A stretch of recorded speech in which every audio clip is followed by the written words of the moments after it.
What's up, YouTube? This is Eric Kelly, aka the Tech Gentleman, bringing you guys another video. Today I'm going to be giving you guys my impressions after about 2 weeks with the Pixel 4a. Before I get going though, I want to remind you guys, make sure you hit me up on Instagram, Twitter, and Facebook. I'll have links in the description below. Huge shout out to Team Pixel for allowing me to join the squad and sending this Pixel 4a out to me so I can give you guys content on it. And also, make sure you like, comment, and subscribe. But without further ado, let's talk tech.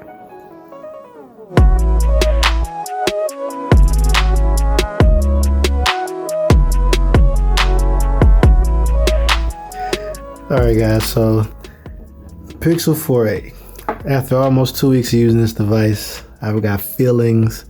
It's been interesting. I have to say this is probably one of my longer stints with a truly budget-focused device. I feel like they made certain compromises, and I think they made them, they've picked them very well.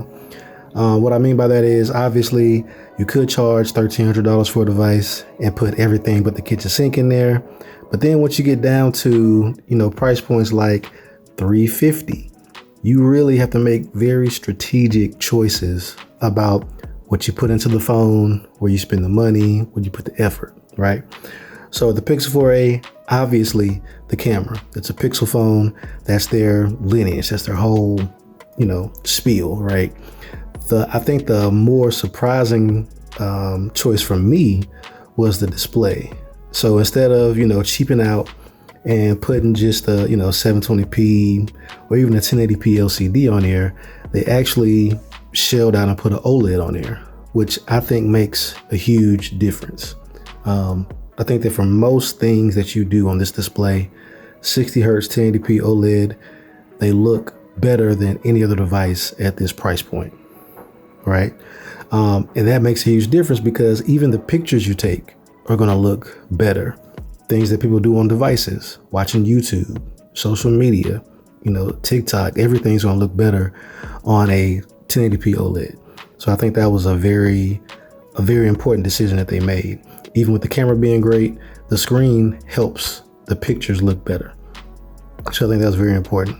The other thing, the battery, it's pretty good. They went with a 700 series processor as well. I think that's very important, the 730G.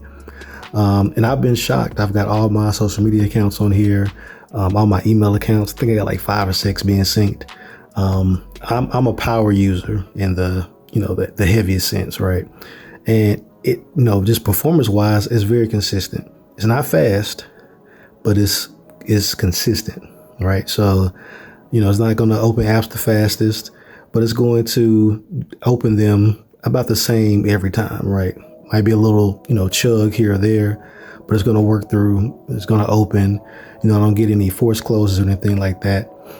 It's been a very interesting experience because at this price point with this camera, it's almost a no-brainer at this price point to recommend, even compared to something like the iPhone SE. To get 128 gigs of storage on an iPhone, you got to spend $100 more. You got to spend $450 to get 128 gigs of storage. And on an iPhone, that's a big deal because there is no expandable storage. So I think that was another key place, a key spec that they chose to make sure that this phone had, that I think is a difference maker, that gives it a little bit more longevity. Now, you talk about processing power and all of that, you get a little, obviously we know the iPhone is going to perform better, but your day-to-day, day one is going to be, in my opinion, I think it's going to be better because you have a better display. I think you have a better camera. The iPhone might shoot better video, but at the end of the day, on a smaller, inferior screen, I think that I just think it's going to be more pleasing on the Pixel 4a. Like I said, performance-wise, it's been good. You can play games on it. That's fine. To be honest, I've been shocked. Regardless of the fact that I'm a part of Team Pixel, I honestly have been shocked at how usable a $350 phone is, especially coming from the Note 10 Plus. I will say I have had some couple hiccups with Bluetooth, and connectivity's been a little iffy for me. Hopefully a factory reset will take care of that.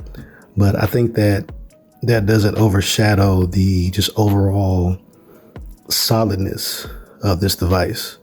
Combined with stock Android, combined with finally 6 gig of RAM, it's a very, very viable device for most people. I have to speak on lifespan though. I don't think this is going to be a device you want to be using after 3 years. I know you'll get 3 years of updates, but I think that those specs are kind of right now, they're good enough. I don't think that in 3 years you want to be using a 730G with 6 gig of RAM. I just don't see that aging very well. But as of right now though, for $350, you really can't complain. If you buy this phone and in a year or maybe 2, you upgrade to something else, I think you will have easily gotten your money's worth out of it. But those are, after, basically almost 2 weeks, that's kind of where I'm at right now.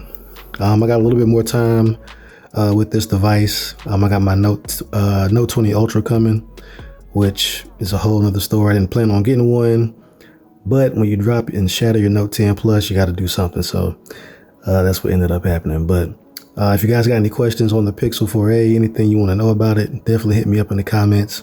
And until next time, guys, I'll talk to you. Peace.